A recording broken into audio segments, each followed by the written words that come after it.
आज की कहानी आपकी रूह तक को अंदर से डरा देगी, क्योंकि आज की जो कहानी है उसे सुनने के बाद आप रोड पे चलते टाइम बहुत ज़्यादा संभाल के चलोगे। आज की जो कहानी है वो राजेश की कहानी है। राजेश दिल्ली में ही रहता है और ये बात उस टाइम की है जब राजेश 12th क्लास में था।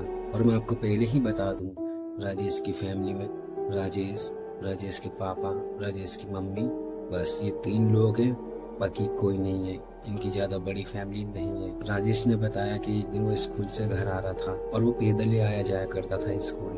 तो जब वो स्कूल से घर आ रहा था तो रास्ते में एक चौराहे पे हंडिया और टोटके का सामान धरा हुआ था। राजेश अपने मस्ती मार रहा था और राजेश की एक गंदी आदत थी कि रोड पे चलते हुए कुछ भी चीज मिल जाए, लाइक बोतल या पत्थर, तो उसके साथ खेलता हुआ आता था। और राजेश ने देखा मटकी रखी है और राजेश ने मजाक में उस मटकी में लात मार दी और वो फूट गई। उसमें से एक धुआं सा निकला।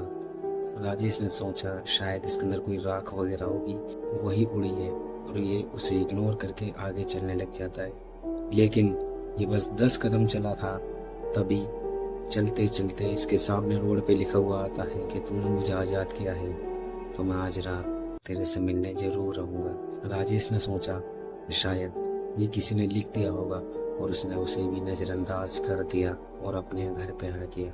राजेश घर पे आया और रूटीन के हिसाब से, जो उसका रूटीन था उस हिसाब से उस दिन का पूरा दिन निकल गया। और अब आ गई रात के टाइम राजेश ने खाना खाया, थोड़ी देर पढ़ाई करी और थोड़ी देर टीवी देखा। और दोस्तों मैं आपको बता दूं, राजेश के जो घर है वो ज्यादा बड़ा नहीं है। एक किचन है, एक बाथरूम है और एक ही रूम है जिसके अंदर राजेश की मम्मी और राजेश के पापा साथ में सोते हैं। दोस्तों राजेश की मम्मी और राजेश के पापा ये तीनों सो गए।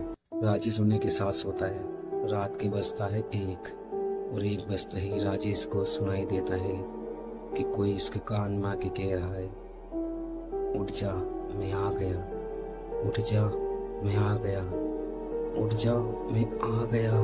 राजेश के कान में किसी ने 3 बार ये वर्ड बोले तो राजेश की आँख खुल गई। जैसे ही राजेश की आँख खुलती है तो राजेश क्या देख रहा है कि उसके सामने 8 से 9 फीट का एक हैवान खड़ा है, जिसे देखते राजेश की रूह कांप गई।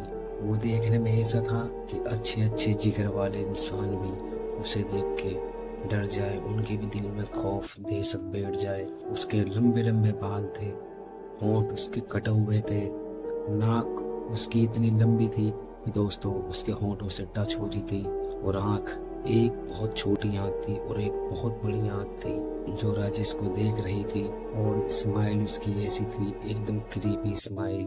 और राजेश को देख के वो कह रहा था, देख मैंने बोला था ना मैं आऊंगा आज रात, ले मैं आ गया। इतना कहते ही वो उड़ के आता और सीधा राजेश की छाती पे बैठ जाता है और राजेश का गला दबाने लगता है। राजेश चिल्लाता है, बचाओ बचाओ। राजेश की मम्मी पापा दोनों जाग जाते हैं। वो देखते हैं कि इधर तो कोई है ही नहीं, तो राजेश क्यों कह रहा है मुझे बचाओ, इसे कौन मार रहा है। तो राजेश को वो उठाते हैं, उठ उठ क्या हुआ। राजेश कहता, मम्मी पापा ये देखो मेरे ऊपर बैठा है, मेरा गला दबा रहा है, ये मुझे मार रहा है, मुझे बचाओ। राजेश की मम्मी पापा को कोई भी नहीं दिखाई दे रहा था, क्योंकि वो सिर्फ राजेश को दिखाई दे रहा था। राजेश बार चिल्लाता रहा कि देखो मेरा गला दबा रहा है, ये मेरे सीने पे बैठा है, देखो आपको दिखाई नहीं दे रहा। कभी वो राजेश के थप्पड़ मारता, कभी राजेश का गला दबाता और कभी राजेश के कान के पास आके कहता कि तू कितना भी चीख ले चिल्ला ले, कुछ भी कर ले, लेकिन तुझे आज मेरे से कोई नहीं बचा सकता।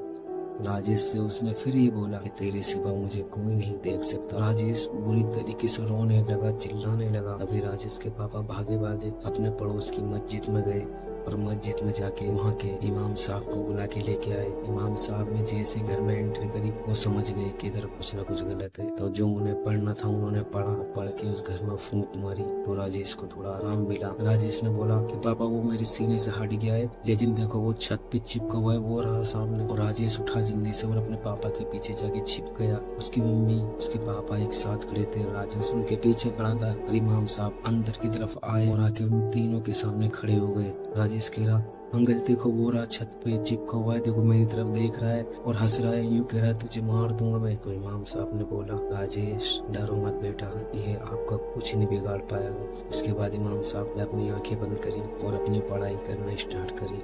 जब उन्होंने पढ़ाई करना स्टार्ट करी तो राजेश बता रहा था कि जब इमाम साहब पढ़ाई कर रहे थे तो वो जो मुझे मारने आया था वो छत पे चिपका हुआ था, लेकिन चीख रहा था, चिल्ला रहा था और ऐसा लग रहा था जैसे उसे कोई जला रहा है। मुझे आग दिख रही थी, उसके अंदर आग लगना स्टार्ट हो चुके थे। काफी देर तक इमाम साहब ने पढ़ाई करी और जितनी देर इमाम साहब ने पढ़ाई करी उतनी देर तक वो चलता रहा और एंड में वो पूरा जल के राख हो गया। उस टाइम तो वो किसी को नहीं दिख रहा था, लेकिन वो जब जल के राख हो गया तो उसकी राख नीचे जमीन पे आके जब गिरी है तो सब ने देखा था। इमाम साहब ने बोला कि वो जा चुका है, अब वो कभी नहीं आएगा, परेशान मत हो राजेश, डरो मत। उस रात के बाद राजेश के साथ ऐसा दोबारा कभी नहीं हुआ, लेकिन कभी कभी राजेश जब उस बात को याद करता है तो उसकी रूह कांप जाती है। लेकिन उस घटना से राजेश ने एक सबक सीखा है कि चलते फिरते हुए किसी भी ऐसी चीज में पैर नहीं मारना चाहिए, ठोकर नहीं मारनी चाहिए, लात नहीं मारनी चाहिए, ना ही उसे तोड़ना चाहिए।